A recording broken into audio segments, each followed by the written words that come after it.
Chers amis, visiteurs, internautes, frères et sœurs, bonsoir à tous. J'espère que vous avez pu passer une bonne journée, un bon début de semaine et j'espère que vous êtes heureux de nous retrouver encore ce soir pour pouvoir étudier et écouter la parole de Dieu.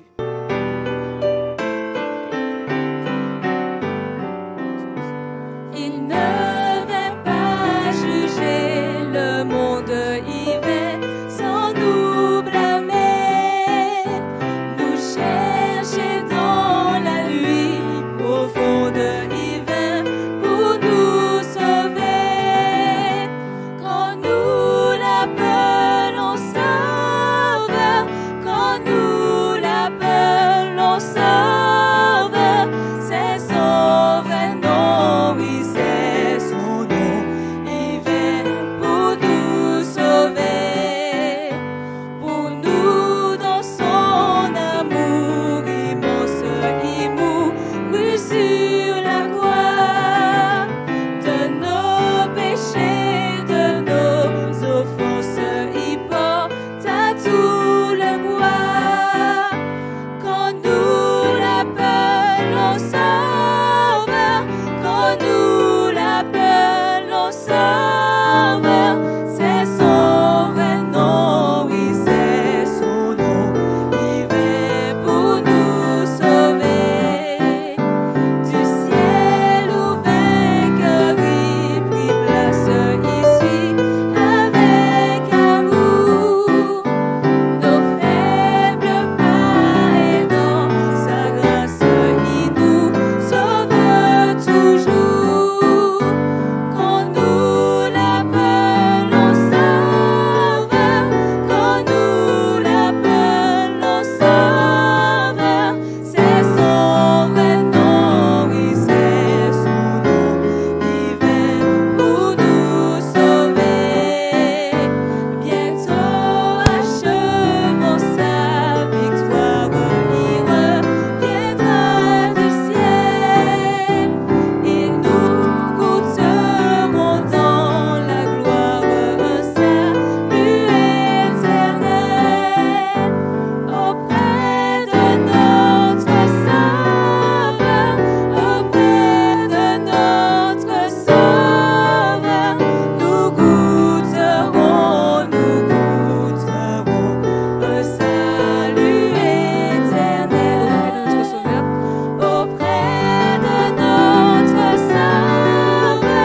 Auprès de notre Sauveur, auprès de notre Sauveur, nous goûterons un salut éternel.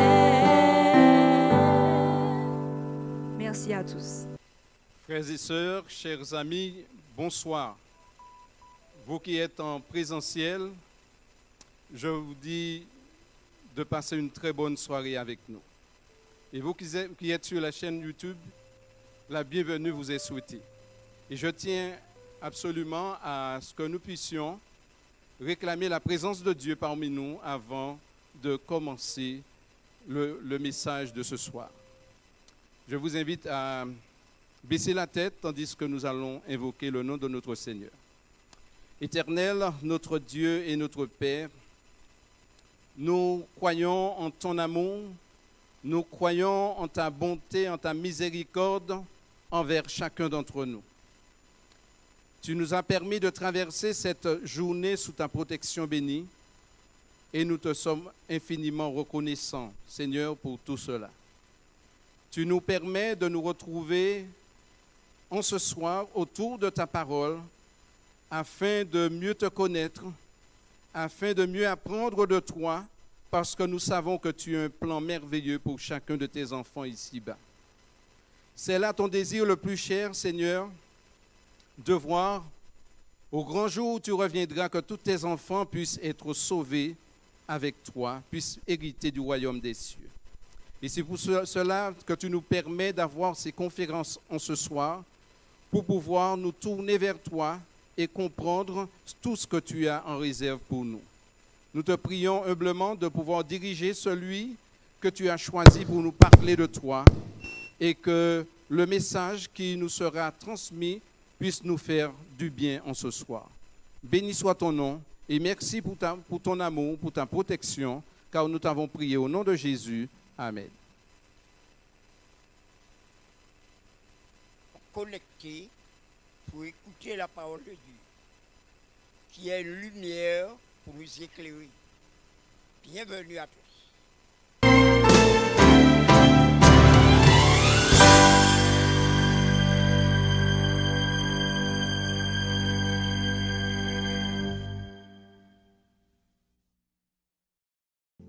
Gloire à Dieu. Le Seigneur est tout-puissant et nous plaçons cette rencontre sous son égide. C'est son affaire. C'est lui qui a déclaré cette bonne nouvelle du royaume sera prêchée dans le monde entier pour servir de témoignage à toutes les nations. Alors viendra la fin. Prions le Seigneur. Notre Dieu et notre Père céleste, loué soit ton saint nom pour l'occasion que tu nous donnes ce soir une fois de plus de proclamer ta parole dans un contexte sanitaire particulier. Mais nous croyons qu'il n'y a aucune situation qui t'embarrasse. Il n'y a aucun problème qui te pose problème parce que tu es le Dieu qui a solution à tous les problèmes. Alors que ta parole sera ouverte ce soir, daigne nous expliquer les choses, que l'Esprit Saint soit l'instructeur principal. Et maintenant, mon Père éternel, prends possession de ton serviteur. Cache-le de la croix afin que tu sois vu et que ton message soit entendu au nom de Jésus. Amen. Nous voulons donner gloire à Dieu ce soir parce que le Seigneur veut que sa parole soit proclamée. Et cette bonne nouvelle sera prêchée en Martinique, sera prêchée en Guadeloupe, à Sainte-Lucie, à la Dominique, à la Guyane, en France. Cette bonne nouvelle sera prêchée dans le monde entier pour servir de témoignage à toutes les nations. Alors viendra la fin. Nous savons que nous vivons dans les temps derniers. Nous savons que la fin de toutes choses est proche et Dieu est en train de rassembler ses enfants. Nous nous faisons du souci par rapport au confinement, par rapport au couvre-feu. Mais je vous dis, mesdames et messieurs, ne vous en faites pas. Le Seigneur utilisera ces moments-là, ces situations-là pour attirer quelqu'un à lui. Ce n'est pas terminé, c'est encore jour de grâce. Prépare-toi pour la crise finale. Et si jamais dans ta vie, il y a des choses qui clochent, c'est l'occasion de t'asseoir. Assieds-toi maintenant et réfléchis à ta vie. Pose-toi la question, où va ma vie? Pose-toi la question, ma vie est-elle en harmonie avec la parole de Dieu? Amen. Ma vie va-t-elle dans le sens de ce que Dieu veut pour moi? Nous avons compris depuis bien longtemps qu'il y a quelqu'un qui ne veut pas que nous entendions la parole de Dieu. Il y a quelqu'un que nous avons compris depuis longtemps qui nous ment et il a commencé à mentir très tôt. Il a menti à Ève. Il a dit à Ève que ses yeux vont s'ouvrir. Et quand ses yeux s'ouvriraient, elle serait comme Dieu. Il a menti à Ève. Et les premières personnes qui ont vécu sur la terre ont désobéi à Dieu, mais n'ont pas été gardés dans cette situation. Et on a vu un monarque qui a abandonné les instructions du Seigneur et qui a suivi ses tendances, ses idées, qui a fait ce qu'il voulait, mais il s'est fourvoyé. Et en allant voir une magicienne, en allant voir une nécromancienne, en allant voir une pythonisse, il s'est enfoncé dans le mal au point de se suicider. Lorsque nous mettons de côté Dieu, sa parole, nous marchons tête en bas, nous nous enfonçons dans les ténèbres, parce que Satan n'est pas la lumière. Lucifer n'est pas la lumière, quoique son nom signifie porte lumière. Il était, mais il est maintenant Satan, l'adversaire.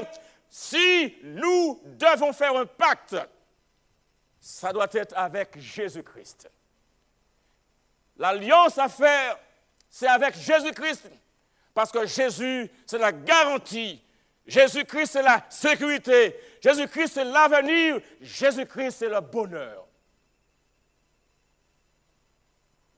Quelqu'un vous ment,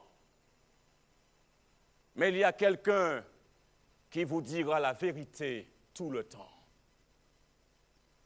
Et ce quelqu'un a vu notre déchéance, a vu que nous avons tous été marqués, emportés par ce virus du péché.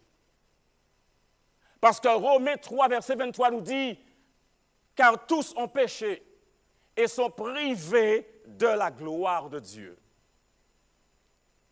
Et quand nous parlons de privation, il y a un mot ici qui est utilisé dans le grec, qui est « oustéréo ».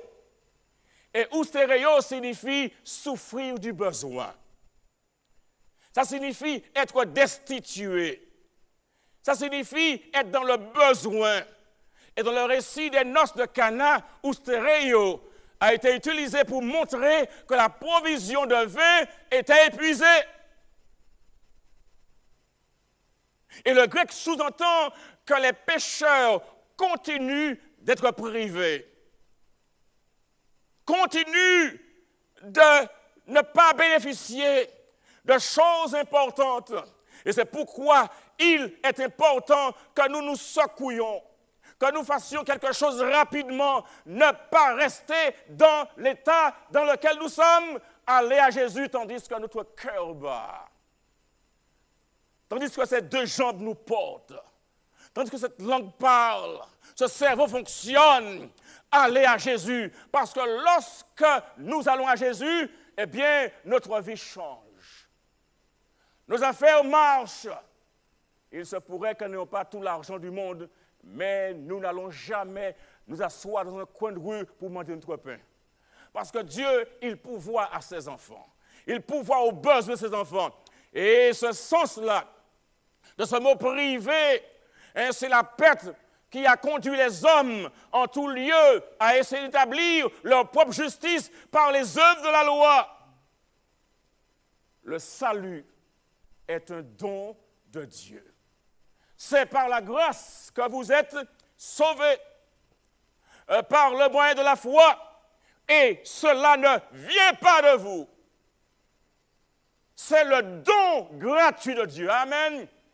Ainsi donc, le salut que Dieu nous donne, ce n'est pas quelque chose que nous avons obtenu en travaillant, mais quelque chose que Dieu nous a donné de manière gratuite, et nous ne pouvons que nous réjouir et manifester par là notre reconnaissance. Amen. Et ce soir, nous voudrions comprendre qu'il n'y a pas à nous mettre en difficulté inutilement, mais à nous cramponner à la parole de Dieu. Nous cramponner à la parole de Dieu, cette parole de Dieu qui nous montre l'amour de Dieu. Et cet amour-là n'est pas passif, n'est pas statique. L'amour de Dieu est actif, l'amour de Dieu est démonstratif.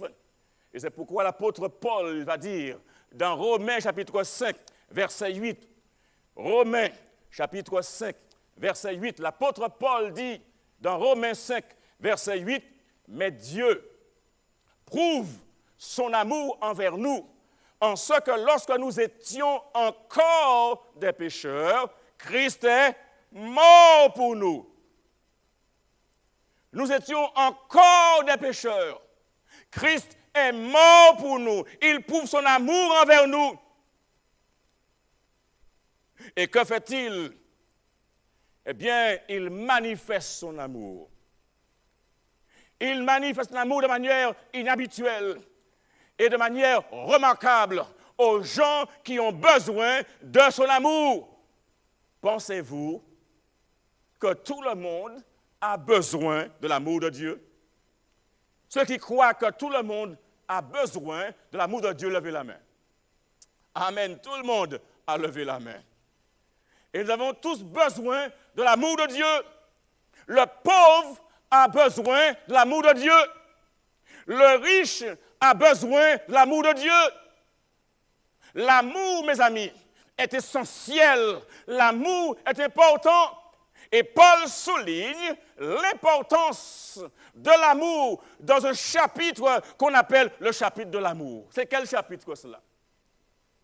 Et c'est quel épître cela déjà? Eh bien, le chapitre de l'amour se trouve dans 1 Corinthiens chapitre 13. Et là, l'apôtre Paul, il va parler de l'amour. Et il y a donc ici le contraste de l'amour. Et il dit, attention, quand je parlerai, verset 13, 1 Corinthiens 13, quand il déclare ici, quand je parlerai les langues des hommes et des anges, si je n'ai pas l'amour, je suis comme un airain qui résonne. L'apôtre est très pragmatique ici. Il dit, attention, il ne s'agit pas de parler. Il y a des gens qui parlent 5, 6 langues, etc. Mais il dit, quand je parlerai les langues des hommes et des anges, si je n'ai pas l'amour, je suis un airain qui résonne. Il dit, quand j'aurai le don de prophétie, la science de tous les mystères et toute la connaissance, si je n'ai pas l'amour, je ne suis rien. Mes amis, l'amour est pragmatique, l'amour est pratique. Ce n'est pas l'hypocrisie, ce n'est pas de la comédie. Lorsque l'on aime, on le prouve, on le démontre, on le manifeste. Ainsi, nous parlons de caractère particulier, le caractère de l'amour. Et dans ce chapitre 13 de 1 Corinthiens, nous avons ici montré, manifesté, démontré que l'amour est patient. L'apôtre nous dit que l'amour est patient. Au verset 4, la charité est patiente. Mais il dit aussi qu'elle est pleine de bonté. La charité n'est point envieuse. Il est très clair quand il parle. Il dit que l'amour supporte tout. Aujourd'hui, on a un problème. C'est à peine si on peut supporter quelqu'un. Il y a des gens qui vont vous dire, oh, moi, je ne peux pas sentir. Je ne peux pas savoir. Mais lorsque on aime, ces paroles-là ne sortent pas de nos lèvres. Parce que l'amour, ce n'est pas une chose qui vient par procuration. L'amour est un don de Dieu. Alléluia. Et tous ceux qui sont nés de Dieu, tous ceux qui connaissent Jésus-Christ, eh bien, vont parler non seulement le langage de l'amour, mais auront aussi la conduite de l'amour. En sortant d'un libre service, ce matin, j'ai vu une dame qui avait son bâton et puis qui avait son sac. Et j'ai compris qu'elle n'aurait pas la force de porter cela. Je l'ai regardée et je lui ai dit, madame, vous avez besoin d'aide? Elle m'a regardé tout étonnée. Elle m'a dit, ça va. Mais je ne pouvais passer auprès d'elle, voyant qu'elle avait un besoin, sans lui dire, avez-vous besoin d'être aidé? Mes amis, l'amour, c'est quelque chose qu'il faut manifester, qu'il faut démontrer. Et puis l'amour supporte tout, et l'amour qui se met par en bas pour porter. Oh, parfois, nous sommes en difficulté avec des gens. Oh, nous qu'à s'y porter. Vous connaissez ce terme? Oh, nous qu'à s'y porter, puis bon là. Oh, tous les jours, on va au travail. Ou alors, on habite un immeuble, on habite en quelque part, et puis chaque jour, c'est un cauchemar. On aurait aimé déménager. On aurait aimé aller vivre ailleurs parce qu'il y a quelque chose, il y a quelqu'un, oh, moi qui a supporté, puis mon là. L'amour supporte tout. Et l'amour espère tout. Prenez le temps de lire ce magnifique chapitre de 1 Corinthiens 13. Mais l'amour est constant. L'amour ne périt jamais. Et ceux qui sont à Jésus-Christ, ceux qui ont accepté Jésus-Christ, ne mourront jamais. Alléluia. Parce que l'amour ne périt jamais. Les prophéties prendront fin. Les langues cesseront, la connaissance disparaîtra. Maintenant demeureront l'espérance, la foi et l'amour au siècle des siècles. Amen. Mais le plus grand de ces choses, c'est l'amour. Lorsque nous sommes à Jésus-Christ, nous devons être connus pour être des gens aimants, des gens patients, des gens qui supportent, des gens qui rendent un témoignage en faveur de l'amour. Des gens qui ne sont pas là pour parler simplement, mais des gens qui parlent, oui, mais qui font des choses en harmonie avec ce qu'ils disent. Amen. Et ça signifie que dans ce concert, l'amour est capital. Et la Bible nous dit, dans 1 Jean 4, verset 10, « Et cet amour consiste non point en ce que nous avons aimé Dieu, mais en ce qui nous a aimés et a envoyé son Fils comme victime expiatoire pour nos péchés. Dieu donc a prouvé son amour. Il a fait pour nous. Et puis, on ne pourrait pas trouver mieux. On ne pourrait pas trouver mieux. C'est que Dieu a tant aimé. Amen. Dans Jean, chapitre 3, le verset 16, la Bible nous dit, et ça c'est un verset qu'il ne faut pas que nous apprenions par cœur pour le réciter comme une récitation, pléonasme. Mais un verset qui doit trouver son expression pratique dans nos relations les uns avec les autres. Et si nous voulons que nos relations avec les autres soient bonnes, il faut que nos relations avec Dieu soient bonnes. Il faudrait d'abord régler le problème sur le plan vertical. Que nous soyons à Jésus-Christ, que nous demeurions en Jésus-Christ, que l'amour de Dieu soit en nous, parce que Dieu est amour.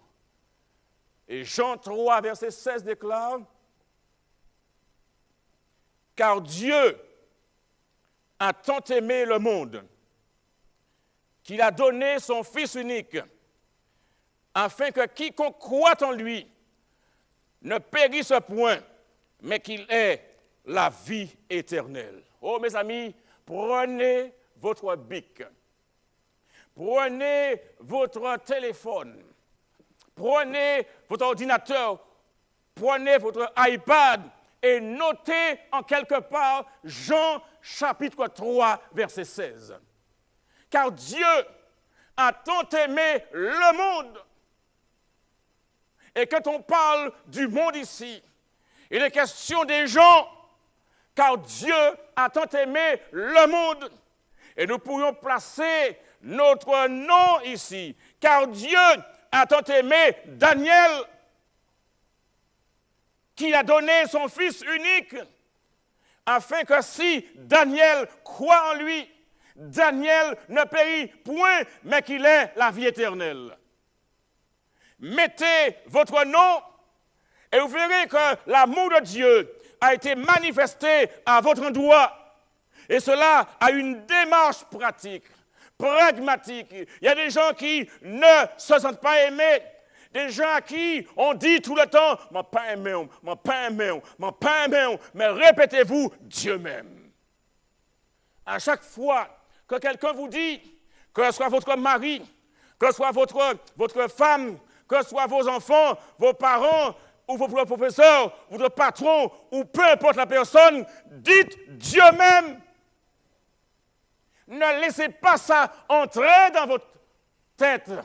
Ça vous détruira. N'intégrez pas cela parce que Dieu vous aime. Amen.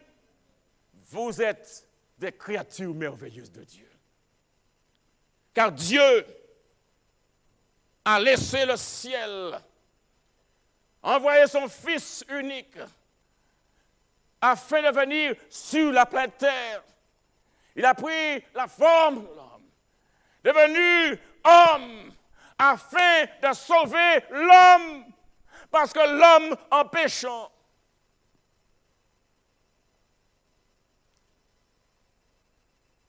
est allé se confectionner des vêtements en feuilles de figuier. L'homme ne sait pas s'habiller. L'homme ne sait pas se protéger. L'homme ne connaît pas la solution, mais Dieu connaît la solution. Que dis-je? Dieu est la solution. Et l'homme, lorsqu'il fait fausse route, lorsque l'homme se fouvoie, lorsqu'il s'égare, il n'a pas à aller voir les québoiseurs. Et toutes ces choses qu'on voit en Martinique, on a l'impression qu'il y a une explosion. Tout le monde s'est tient bois et les fait. Ce matin, j'ai rencontré un homme et il m'a regardé. Il pensait que j'étais quelqu'un d'autre. Mais on a échangé. Et il m'a dit, je vous aurais dit quelque chose. Mais finalement, il a fini par dire, cet homme-là, vous savez, parfois les gens sont jaloux de vous, n'est-ce pas? Les gens n'aiment pas ce que vous devenez. Ils n'aiment pas ce que vous êtes. Ils n'aiment pas votre situation. Ils sont jaloux. Avez-vous des gens qui sont jaloux de vous? Dans le quartier où vous êtes? Dans l'école où vous êtes? Dans l'entreprise où vous êtes? Dans le temple où vous êtes? Mais il y a des gens qui sont jaloux. Et la jalousie est une très, très, très mauvaise chose. Les gens tuent à cause de la jalousie. Et ce monsieur, on a empoisonné ces bêtes. Oh, parfois les gens vous voient avec des choses et ils sont prêts à occasionner des problèmes. Avez-vous des gens qui vont faire du quimbois contre vous parce qu'ils sont jaloux de vous? Oh, un jour, dans mon bureau, une jeune fille est arrivée. Elle a raconté une histoire. Comment cette personne-là avait été voir un voyant, une voyante. Et cette voyante avait fait un travail. Et elle avait perdu son mari. Les gens sont jaloux de la femme que vous avez, du mari que vous avez. Et ils sont prêts à aller faire toutes sortes de choses. Mais j'ai une bonne nouvelle pour vous. Parce que cette voyante-là a pris son téléphone et a appelé. Et ce jour-là, il n'y avait pas d'autre pasteur à la fédération. J'étais le seul pasteur dans la fédération à ce moment-là. Et j'envoie le téléphone qui sonne. Et la secrétaire qui me dit, eh bien, il y a quelqu'un qui veut parler à un pasteur. Et quand je prends le téléphone, cette personne me dit, je suis telle personne, je suis voyante, et ça fait 25 ans que je pratique la voyance, et c'est la première fois que j'ai un problème. Alléluia! Qu'ils aient tous des problèmes parce que ce Dieu dit la vérité. Amen! Elle a commencé à pleurer. Oh, l'argent ne m'importe peu, mais demandez à ces gens-là de ne pas venir me voir. Oh, c'est une honte. Mais je vous dis pourquoi elle pleurait.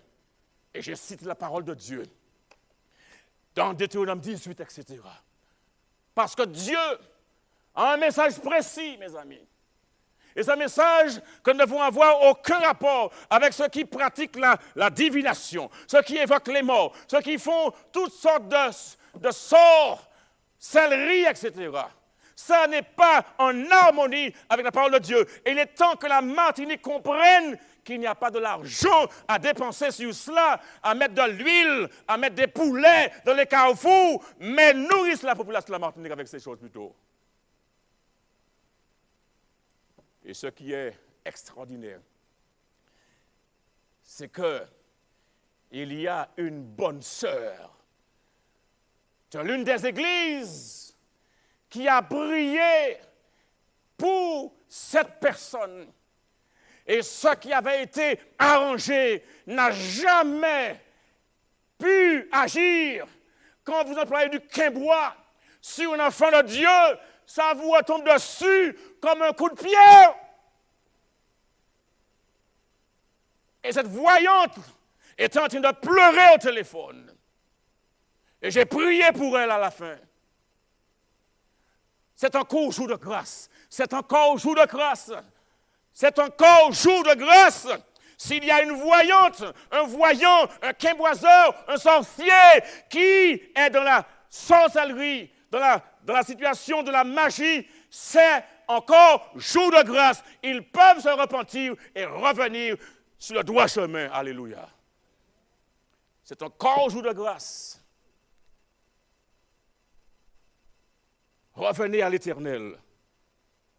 Car Dieu a tant aimé le monde qu'il a donné son Fils unique afin que quiconque, qu'il soit quimboiseur, qu'il soit nécromancier, qu'il soit pythoniste, qu'elle soit un spirit, afin que quiconque croit en Dieu ne périsse point, mais ait la vie éternelle. Mes amis, Jésus-Christ, lui, ne nous mentira pas. Il ne nous mentira pas. Parce que dans Jean chapitre 8, verset 32, l'Écriture déclare que vous connaîtrez la vérité. Et la vérité vous affranchira. Ce Jésus qui est la vérité, lorsque Jean parle de ce Jésus, quand il dit que Jésus déclare « Je suis la vérité », quiconque vient à moi n'aura pas de problème de salut, mais sera transformé, sera régénéré. Et dans le livre de Jean, le mot « vérité » est très courant. De manière basique, lorsqu'on parle de vérité, eh bien, cela correspond au fait. La vérité, de manière basique, correspond à ce qui est un fait. Mais dans ce contexte particulier, la vérité est quelque chose de plus large. La vérité exprimée ici avait à voir ou a à voir avec la volonté de Dieu exprimée en ce qui concerne sa relation avec Dieu, mais également ses devoirs. Et nous savons que la vérité est une personne. Jésus ayant dit dans Jean 14, verset 6, « Je suis la vérité ». Oh mes amis, si on vous dit ceci ou cela, rappelez-vous qu'il n'y a qu'une seule vérité. Et cette seule vérité, c'est Jésus-Christ. Et quand nous disons que nous sommes dans la vérité, nous disons que nous sommes en Jésus-Christ. Mais nous sommes en Jésus-Christ dans la mesure où nous nous laissons guider, diriger par Jésus-Christ. Il y a des gens qui vont vous dire « Je suis dans la vérité », mais qui ne pratiquent pas la parole de Dieu. Il y a ce qu'on appelle l'enseignement de la religion chrétienne. Mais l'enseignement n'est pas suffisant. Il faut encore mettre l'enseignement en pratique. Et Jésus, lui, ne nous mentira pas. Il nous dira la vérité parce qu'il est la vérité. Et le diable nous ment sur la vérité. Le diable nous ment sur le jour du repos. Le diable nous ment sur le sabbat. Le diable nous ment sur le baptême. Le diable nous ment sur le mariage. Le diable nous ment sur la communion. Le diable nous ment sur ce qui est la relation acceptable aux yeux de Dieu. Il nous ment en ce qui concerne l'état des morts. Mais vous connaîtrez la vérité et la vérité vous affranchira. Jésus, lui, ne vous mentira pas. Restez avec Jésus. Amen. Accrochez-vous à Jésus. Accrochez-vous à la vérité. Et savez-vous aussi que le Saint-Esprit est aussi la vérité. Et Jésus a déclaré que le Saint-Esprit vous conduira dans toute la vérité. Dans Jean 14, verset 17 et verset 26, la vérité. Vous serez conduits dans toute la vérité. Important de comprendre qu'il n'y a pas de dichotomie entre ce que Jésus dit et ce que le Saint-Esprit dit. Vous serez conduits dans toute la vérité. L'esprit de vérité. L'esprit de vérité que le monde ne peut recevoir parce qu'il ne le voit point et ne le connaît point, mais vous connaissez. Vous le connaissez car il demeure avec vous et il sera en vous. Et moi, je prie le Père et il vous donnera un autre consolateur afin qu'il demeure éternellement avec vous. Oh mes amis, le Saint-Esprit est aussi la vérité. Et celui qui est conduit par le Saint-Esprit marche dans la vérité. Et puis finalement, il y a la parole qui est la vérité. La parole est la vérité. Verset 17 de Jean 17 nous éclaire là-dessus. Jean 17, verset 17. Sanctifie-les par ta vérité. Alléluia. Ta parole est la vérité. Ainsi, quand il y a un problème, les gens vous disent par-ci, le dimanche, dites-le non, parce que la vérité, la parole de Dieu dit sabbat. Quand on vous dit d'aller consulter les morts, dites non à la loi et au témoignage. Ésaïe 8, verset 19 et verset 20. Si on ne parle pas ainsi, il n'y aura point de roi pour le peuple. Dans le consulter éternel. Sur le mariage, vous allez consulter ce que dit la parole de Dieu. Quand les gens vous diront que la femme est inférieure à l'homme, dites non, parce que Dieu a créé au commencement à la fois l'homme et la femme à son image. Alléluia. Il y a quelqu'un qui nous ment, mais Jésus, lui, ne nous mentira jamais. Amen. Nous acceptons la vérité parce que Jésus est la vérité. Nous acceptons d'être conduits par le Saint-Esprit parce que le Saint-Esprit, c'est la vérité.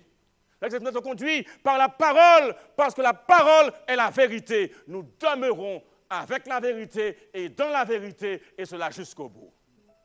Ce soir, quel que soit ce que vous avez comme difficulté, comme péripétie, sachez que le Seigneur vous aime. Sachez qu'il ne vous mentira jamais. Parce que lorsqu'on aime quelqu'un, on ne lui ment pas. Hello. On ne lui ment pas. Et Jésus ne nous mentira jamais. Parce qu'il nous aime. Amen. Aimez-vous Jésus? Aimez-vous la vérité? Aimez-vous l'Esprit Saint? La parole? Tous ceux qui aiment Jésus, levez la main. Tous ceux qui veulent servir Jésus et dire non à Satan, mais oui à Jésus, levez la main, mettez-vous debout s'il le faut. À la maison, faites-le.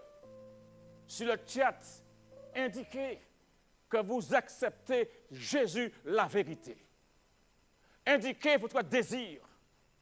Envoyez un SMS ou un WhatsApp au numéro qui s'affiche sur le chat, le 0696 29 84 63. Rappelez-vous que nous prions ici pour les hommes et pour les femmes, pour les familles, pour ceux qui passent par des moments difficiles. Nous prions ici. Le Seigneur entend les prières et il répond à ces derniers. Amen. Et mercredi, nous allons prier ici. Nous allons avoir un moment important de prière. Et dès à présent, vous pouvez noter sur le chat ou à ce numéro 06 96 29 84 63 le sujet de prière. Ce soir, nous nous soumettons à Jésus. Nous voulons seulement rester dans la vérité. Parce que Jésus nous aime et il ne nous mentira jamais. Notre Dieu et Père, nous te louerons et te bénissons pour la proclamation de ta parole dans ces lieux, pour la vérité qui est en Jésus-Christ, pour l'Esprit Saint qui est la vérité, pour ta parole qui est la vérité. Enseigne-nous chaque jour à nous appliquer à vivre en faisant ta volonté. Pardonne-nous nos péchés, nos fautes, si par le passé nous sommes engagés dans des voies de sorcellerie, de magie, de voyance ou autre, d'adultère. Seigneur, nous confessons nos péchés. Et dans le nom de Jésus, nous te demandons de nous pardonner. Oh, purifie-nous, baptise-nous du Saint-Esprit. Prends le contrôle de notre vie et permets que nous marchions sans peur, mais que nous restions dans la vérité. Alors, prends place dans nos cœurs, guide-nous et fortifie-nous. Et alors que nous allons laisser ces lieux, renvoie-nous avec ta paix, ta bénédiction et ta protection en Jésus. Amen. Nous vous donnons rendez-vous demain soir quand le sujet sera « Ce qui arriva à l'époque antédiluvienne ». Ça, c'est demain soir. Bonne soirée et bonne rentrée.